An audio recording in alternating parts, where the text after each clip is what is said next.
Now, coming to our keynote speaker for the evening, who's a bit of a mystery for us.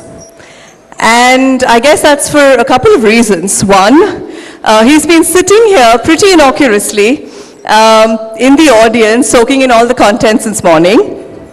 There's very little about him on his LinkedIn profile. It talks about his engineering degree, his MBA from the Case Western Reserve University in the US, and for the last over 20 years, Mr. Kiran Reddy is CEO of the SPI Group, which has been very much in the news last year due to the sale of SPI Cinemas, South India's largest and most loved movie exhibitor, to PVR Cinemas. We're therefore relying on Vineet this evening to help us unveil more facets of this mystery entrepreneur who has built, as I said, South India's much-loved consumer experience business. Ladies and gentlemen, please join me in welcoming Mr. Kiran Reddy to the stage. Over to you, Vineet.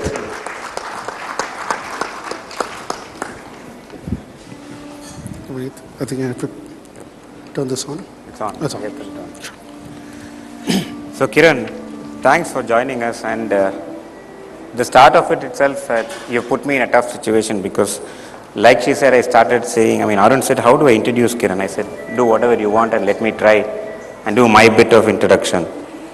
I did the easiest thing. I went and spoke to people that have been involved with us in some form or capacity for the last 2 decades.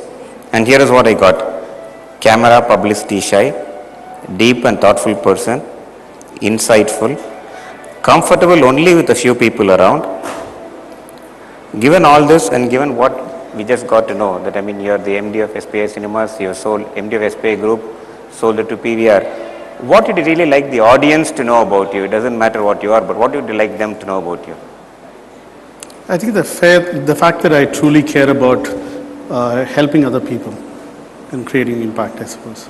Is that really what you want to know? Anything else that you would think? That sounds so Kiran, right? No, I just that now we all know what I just said in the beginning was valid, right? So that's why you don't find much information.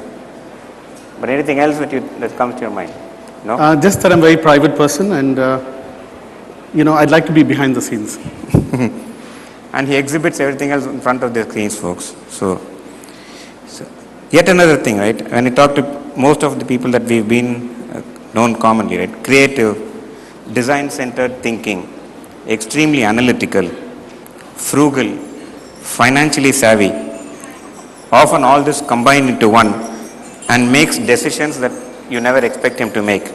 How have you made such decisions, and what decisions have you made that you can relate to, and how do you handle decision making on when to be creative, what's design centered, when to use technology?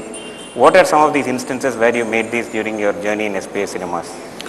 No, I think I always have a technology bias. So a willingness to try, a willingness to fail.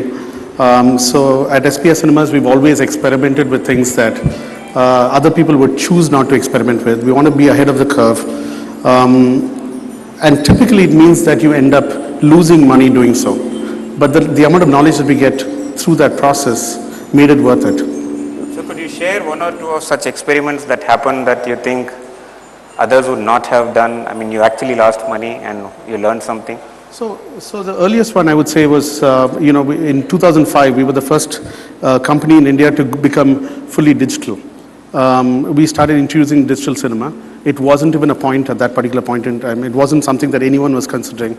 The cost was prohibitively high. It was about 2 times what the price is right now. And we knew that the technology was going to change. But we said we can't wait for the perfect technology. Let's experiment with it. Let's figure out how it works. And as a result of which, we build a certain expertise with that. So that's one. Any other thing that comes to mind? We tend to use technology in everything. So I think right now, in the cinemas, we have an innovation lab where we order all the gadgets from across the world. It's a place to play around with. One of the things that I have at home, which I haven't used yet, is a device called Halo Neuroscience, where you put it on for 20 minutes, and it neuroprimes you. It essentially gives you a bit of an electric shock that is supposed to enhance the state of your ability to grasp information or learn.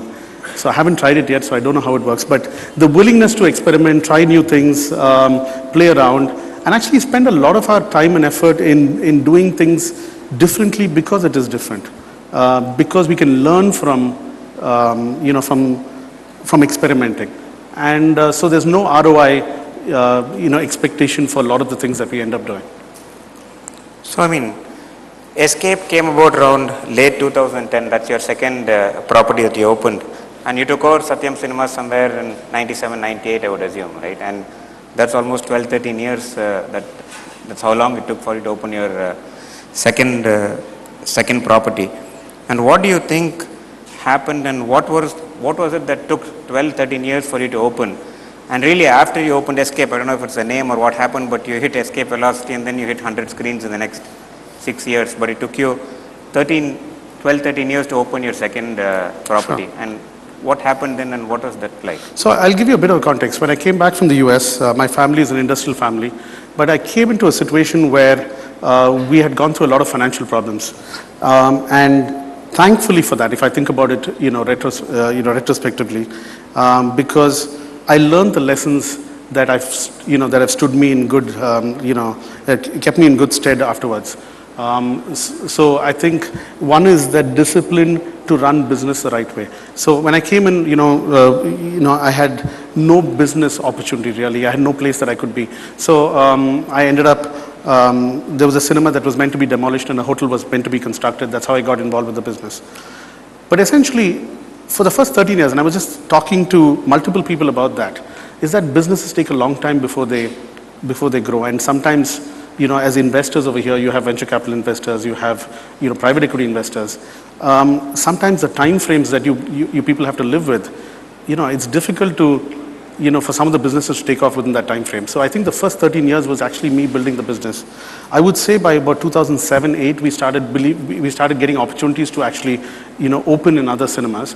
But the malls get delayed because these are the construction of malls, and the malls themselves get delayed. So some part of it was my own unwillingness to grow, which was in the initial early years, a lack of resources.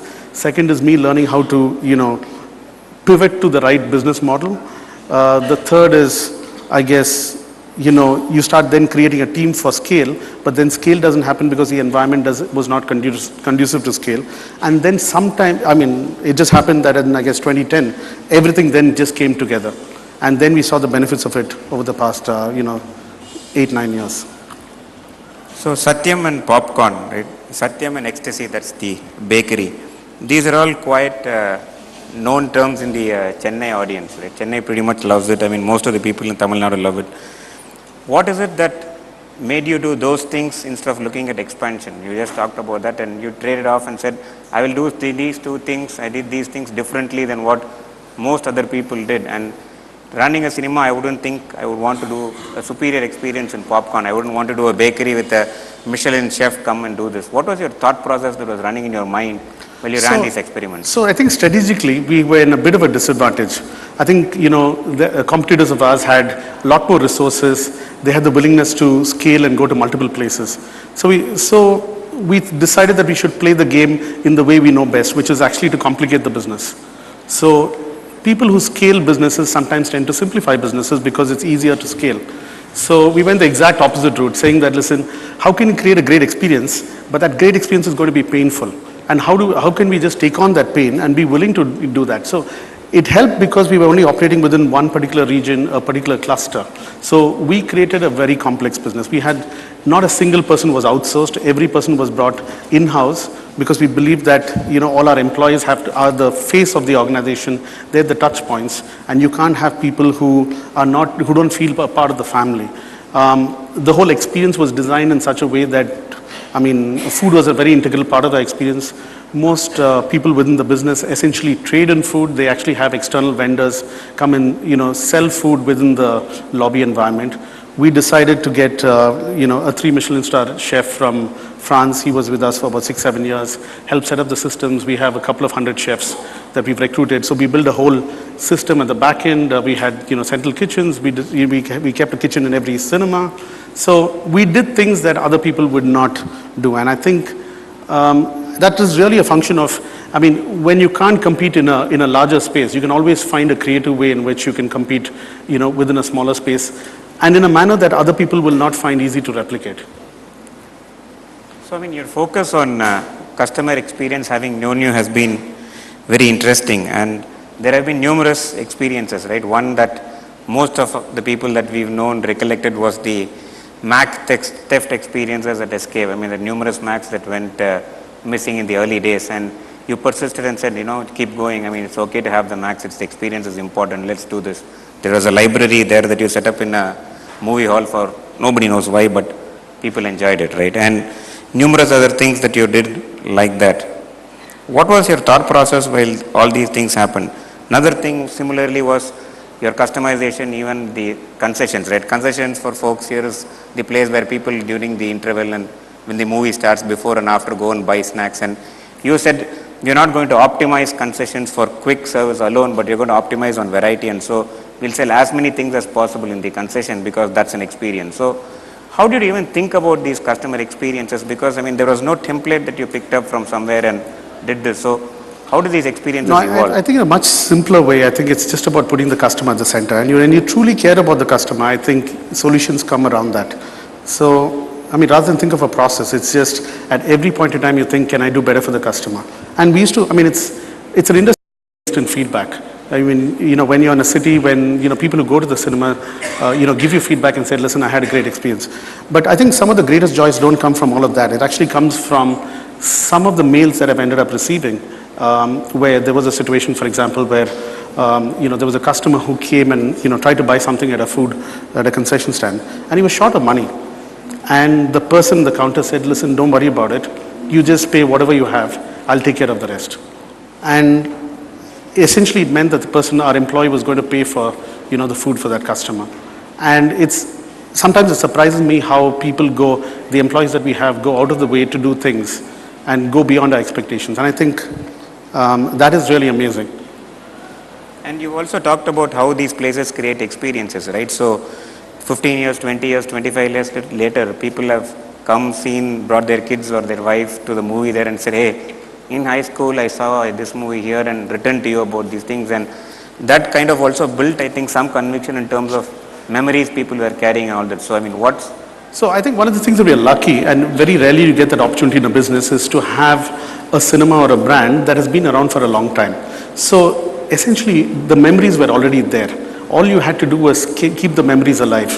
So the fact that we were able to renovate that first cinema, which is called Satyam, and people kept coming back to it, it kept evolving, but yet it was a place that, and a lot of the other older cinemas had shut down. It was one of the few places that people could go back to and actually rekindle their earlier memories. So a lot of people have really memorable experiences at the cinema, and a lot of people, even before I was born, I guess. I mean, the cinema, was actually open even before I was born. So a lot of people have experiences that are very unique.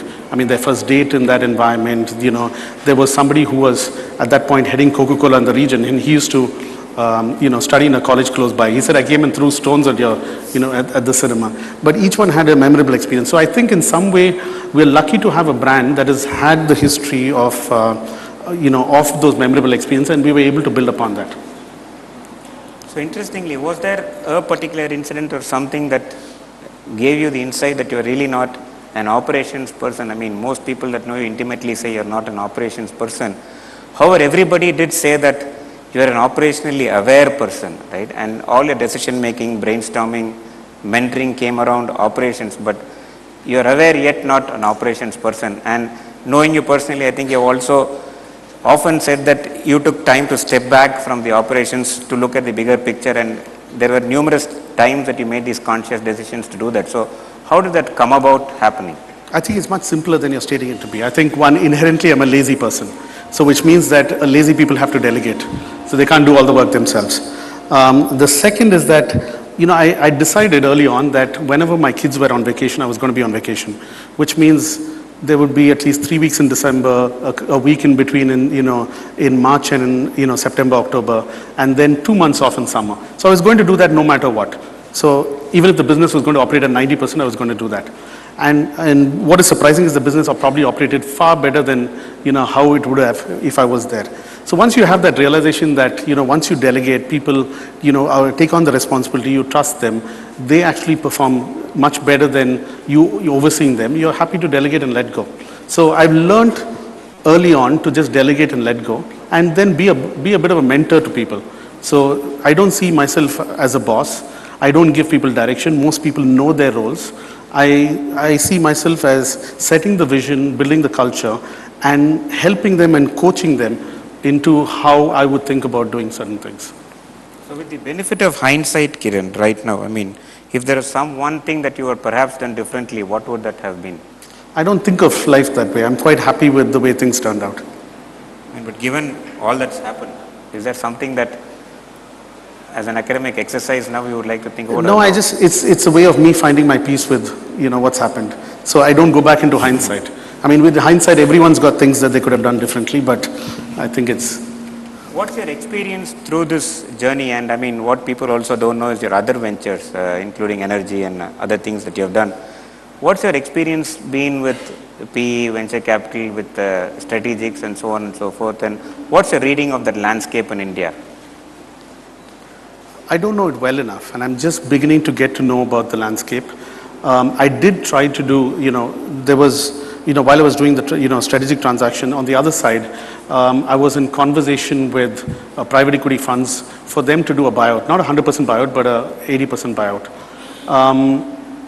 And we got the most value from the strategic, actually. So it worked out that way. I don't have enough knowledge on the private equity side. I have been skeptical and scared of having private equity invest in my firms. And it's just been that I've run my business in a relatively carefree way, which means that I made decisions that were not ROI based. It made decisions, it was basically hard decisions. You feel like something is right and you feel like that's the right thing to do, you just go ahead and do it. So I've always had the fear that if I had a private equity partner, and which was the reason, I think at multiple points in the journey, I had the option of taking a minority, private equity partner.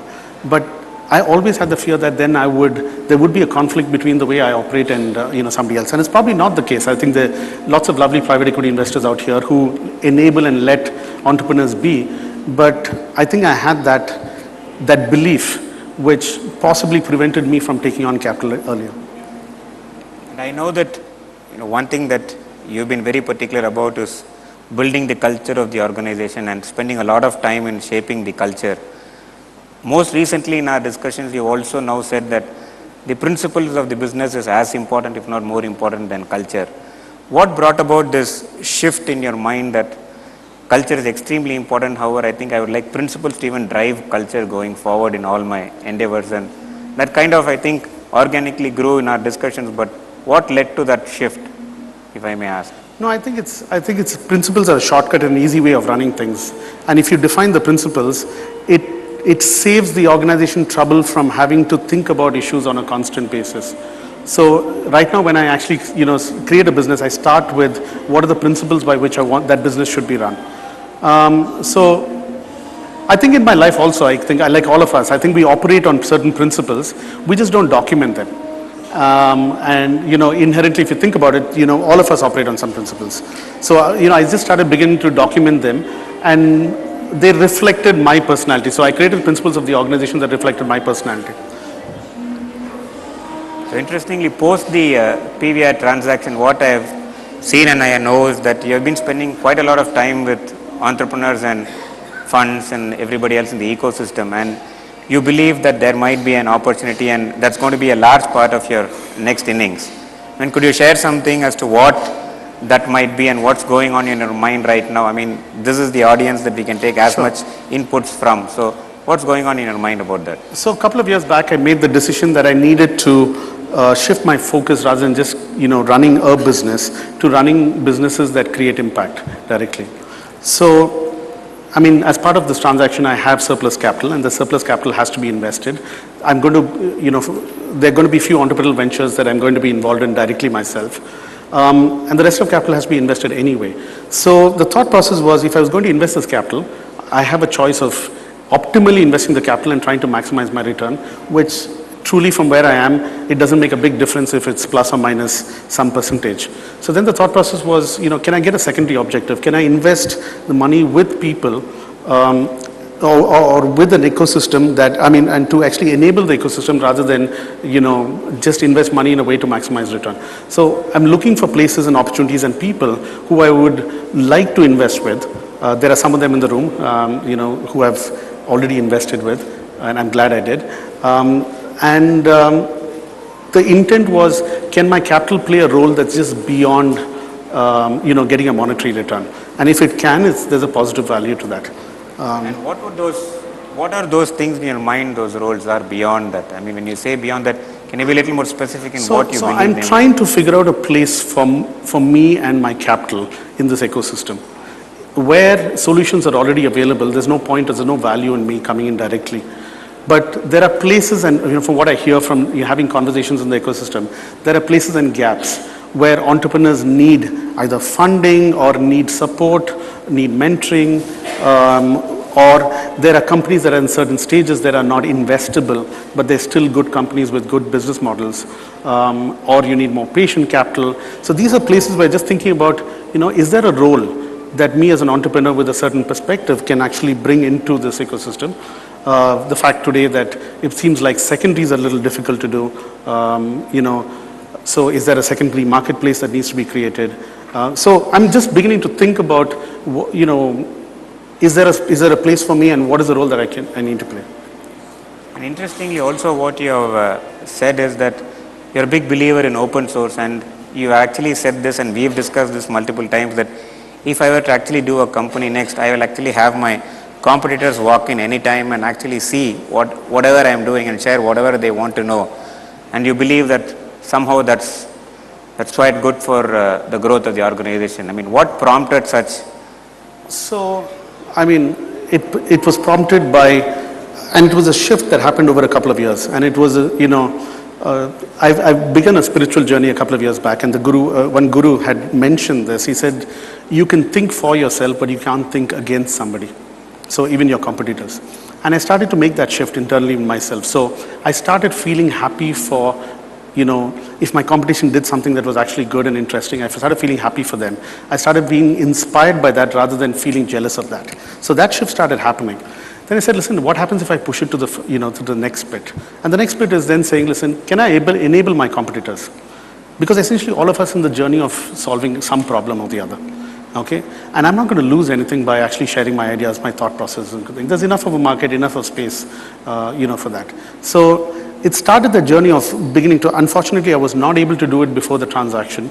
So, and it probably would have complicated things in the transaction, because I'm not sure if the people the firm that was acquiring the transaction has the same mentality about it.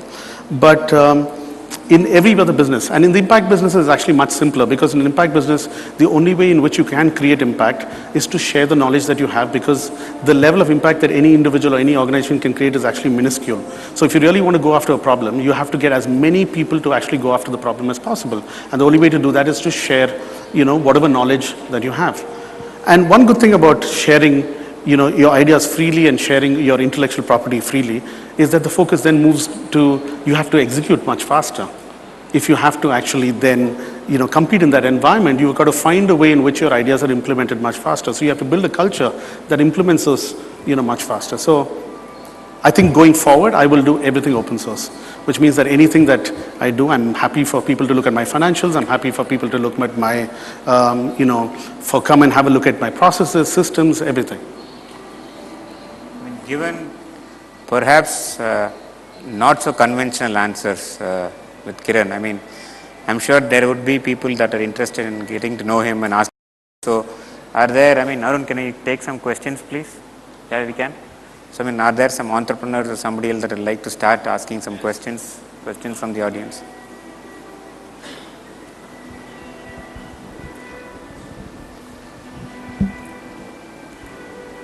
I think the mic's on.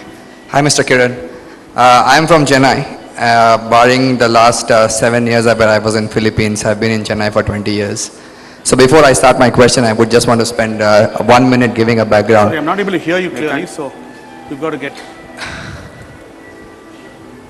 I think the outside. Is that better? Yeah, Yeah. much better. Yeah. So when my daughters go back to their nanny house, before they board the flight, they call me up and they say, Dad, can you pick up few popcorns from Escape and bring it to the airport? So I've done that couple of times. So I completely agree to the popcorn story. When I have folks coming from metros, forget tier 1, tier 2, tier 3 cities, I always take them to your cinemas, and there's a wow factor, and they always say, wow, this is a great place to be in. Including the last venture, I think you put up a 1200 square feet digital screen in your parking spot in Satyam. And one of my friends invested in that. In fact, my wife is a partner there.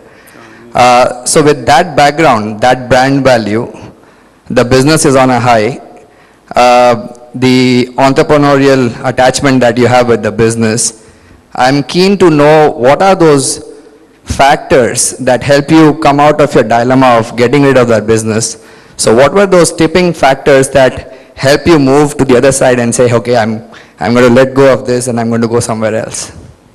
So I think there are a couple of things. I think one, I made a decision probably about 4 or 5 years back that I should not be attached to a business. And I slowly made it a point to actually step back my attachment to any business, because I knew that could end up being a liability at some point in time. You know, maybe there's a business event that actually happened that needed me to sell, but I would be unwilling to sell at that particular point in time. So I moved away from that situation. Second is also the belief that you need to reset. You know, I think whatever you've achieved is really the past. And it really gives us an opportunity when we sell the business, sell a business and then move on to something new, to reset, you know, metrics for success. So all of us need a reset, otherwise we live on our past laurels. And in a way I felt that for my own personal growth, that I needed to exit what I was doing, because eventually I was going to stagnate, you know, in my own personal growth, running a business that was reasonably mature. I had to then use my effort to actually start up fresh again in a completely different area and see if I can actually succeed. So it's really a way to reset my own personal success metrics. Thank you.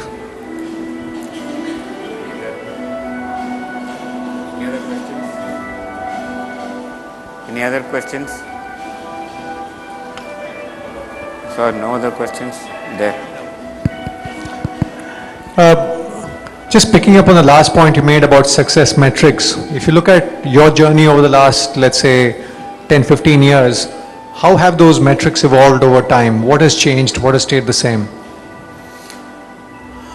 They always change. I think my metrics earlier were about quality. At some point it was about scale, it's about, you know, creating a different culture. I think the challenges that you face as an entrepreneur change over a period of time, and as a result you change the metrics by which you measure yourself. So I've never measured myself by money as a metric, so that's something. But I've always prided myself in creating something of value, and I think we've done that. I think I've not had a constant metric. And I think, but what I began to see was that people started seeing me and people started communicating the fact that I had a successful business, something that they enjoyed.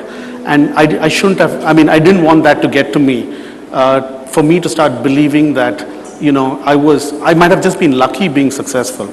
I mean, I had to, you know, redo this journey again. It gives you a little bit of, I mean, it gives you a bit of humility to start again, to start afresh, you know, start with the same challenge, with a new set of challenges, but go through the journey again.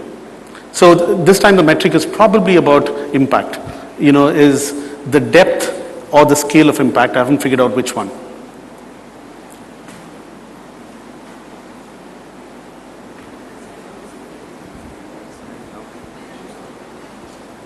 Kiran, let me ask you. One second, there's a person. Oh, there's one there.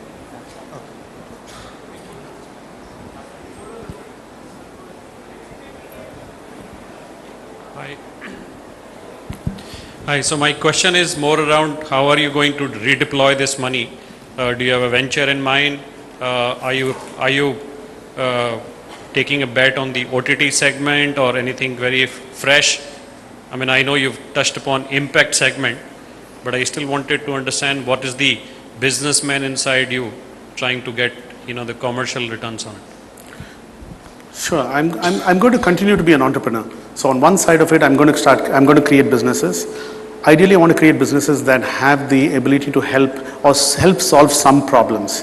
Some of the things that we're focused on are the housing side, and that's, but really on the rest of it, which on the financial side, I'm quite suboptimal in my perceptions of returns. I'm saying that, listen, as long as there's some protection of capital, some intelligent people to invest it in, I'm sure they'll do a good job. So I don't have to think so much about it. So it's really who am I going to enjoy working with and who can I give my capital to in a way that I can actually have a conversation with them. I can enjoy the time that I have with them. It doesn't matter. I mean, the returns, the fact that people raise multiple rounds of funds, means that they have the capability already. It's just that. So so some of it's going to be deployed through the ecosystem, through venture capital funds, private equity funds. Some of it, maybe we're looking at and seeing if there's a space for me to continue to be entrepreneurial within this ecosystem, whether it is, should I start an accelerator at an early stage? Should I invest in some sorts of companies that require capital that's not available from within the system? So that might be some part of it. And the rest of it will be my own entrepreneurial journey. I think I will always be an entrepreneur. And as a result of which, I think if I have to help and mentor other entrepreneurs, I think I need to keep that entrepreneurial journey anyway. Hi, sorry. You kind of preempted my question in terms of what your journey ahead is. But one of the observations, I'm not from Chennai. I was in Chennai very long ago, but I wasn't an avid movie fan at that time, so I haven't come to your theaters very often. But from what I understood, your business was largely in that area, I believe, maybe only in the south or maybe inside Chennai. Do you think your next journey you will go beyond south, across other parts of the country as you think about your entrepreneurial journey? Because I live in Delhi, I used to live in Bombay, and I always find this divide. Entrepreneurs in the north, when they run businesses, they don't like to come to the south. So are you going to do something different? I don't know. I think you're always comfortable where you are, you know the ecosystem. And I would assume that if I'm doing any impact venture, I'll attempt to scale it in the neighborhood region first, because that's where you understand the environment and the people, and then see how that can scale. So I don't think there's an intention to restrict the area, but I think naturally it will evolve from the places that I'm familiar with.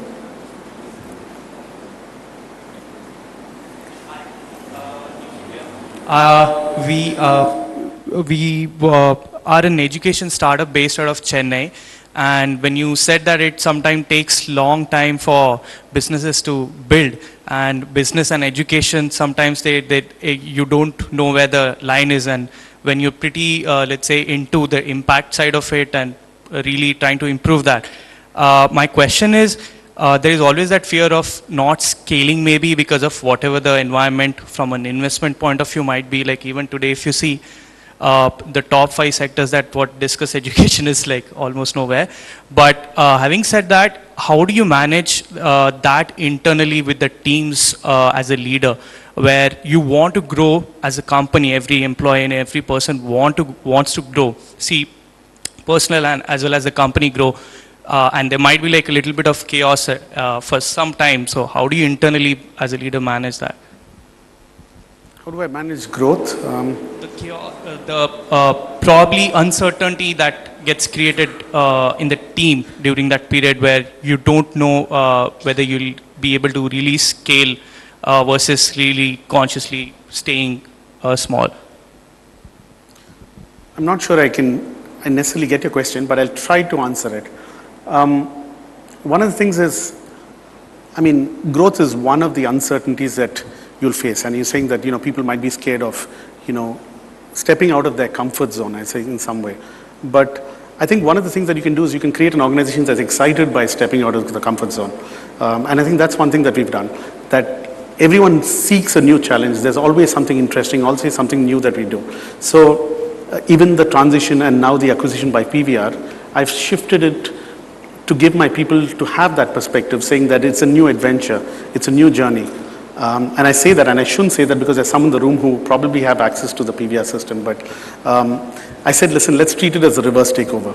They'll buy it out, but they'll buy us out financially, and we'll buy them out, from the culture and, how we're going to change them. So we should, through what we do and do really well, we should change PVR. and, let them own us, but we should own them, in the customer experience. So you can create every situation, even growth or something, as an adventure, as an opportunity. There is uncertainty associated with everything that we end up doing, but you can make that exciting for people. I mean, just to answer that as Kiran's colleague, one thing that I have observed over the last, I think, decade and a half I've known him is that his emphasis on the team's growth and the individual's growth has been so much that there is a sense of belonging that you don't necessarily look at growth for the sake of growth. I think that your growth is so important, and his effort and contribution towards that has been so significant, and most of the people is engaged with that. You don't view it in a benchmark that others might view it in, and there are numerous instances I can share, but as somebody who has seen Kiran do that, I think that's also something the team member will feel and address that way, right? I mean, so. Slowly. No, but actually we do supply. We have another venture that supplies popcorn to PVR anyway, and to Inox and to the others too. But there are some elements, which is a very Satyam thing, which, is our flavorings and things like that, that we're slowly taking into the, the PVR system. Okay, we'll just have time for one more question. So yeah, thanks. Okay, yeah, the lady in front. Yeah, hi. This is Yashodhara. I'm from BP Ventures. Firstly, great to hear about your story. I honestly do not know much about SPI Group, but it was great to hear from our colleague here and from you as well. So congratulations on building a great brand. My question is really personal, and I think you've sort of answered it in the previous question. So I have grown up with PVR, and I have no such nostalgic memories about any of my movie experiences at their cinemas. Unfortunately, other people might have had. Nobody has offered me free popcorn or anything before. I'm always short of cash. So when I heard him, and I've heard all this thing about this great experience you've created over the last 10, 20 years, I was just wondering that when you sold the company to PVR, did you kind of have reservations regarding your legacy getting destroyed? Because the brand, of course, that you built seems to be much stronger than theirs, although the size might not be as much. So you always do have reservations in an acquisition, how much of it is going to remain, how much of it's not. But it's also something very interesting that you can treat it as a challenge to say, can I showcase the best of what there is, and can I get the acquiring company to change as a result of it? Okay, and it's just a problem statement. If you start thinking of it that way, you can say, how do I motivate the team to add value to, the acquiring company in such a way that they desire that change? How do you make them feel more successful? And that's the challenge. And so rather than treat it as a problem, we'll treat it as a challenge and say, listen, the best of what we have, how do we ensure that that remains within the system? So we did some things that were quite interesting. So when the PVR board had come down to this January to Chennai, we actually did something that was truly interesting. It was actually what happened with PVR was, being a strategic, they never got to see our team. They only saw our numbers during the whole thing.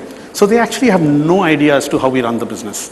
They only know that this is the output of the business, so they acquired the output of the business. And what we wanted to show them was there were so many pleasant surprises that they actually had. So it was like an Easter egg of things that the company was doing, which was truly innovative, which I could never get value for because, I could not discuss that, during the transaction.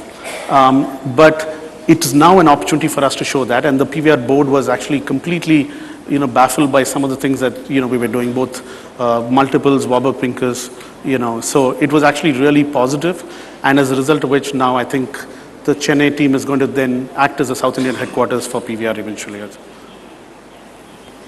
Thank you so much, Vineet and Kiran. Thank you so much for your beautiful insights, and we wish you all the best. I now invite, Arun, founder of Venture Intelligence, to please hand over a token of our appreciation. Please stay on stage.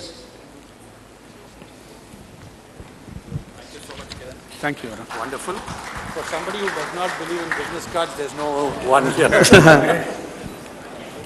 And here's one with the business card for somebody who does. Thank you so much. Thank you. Thanks.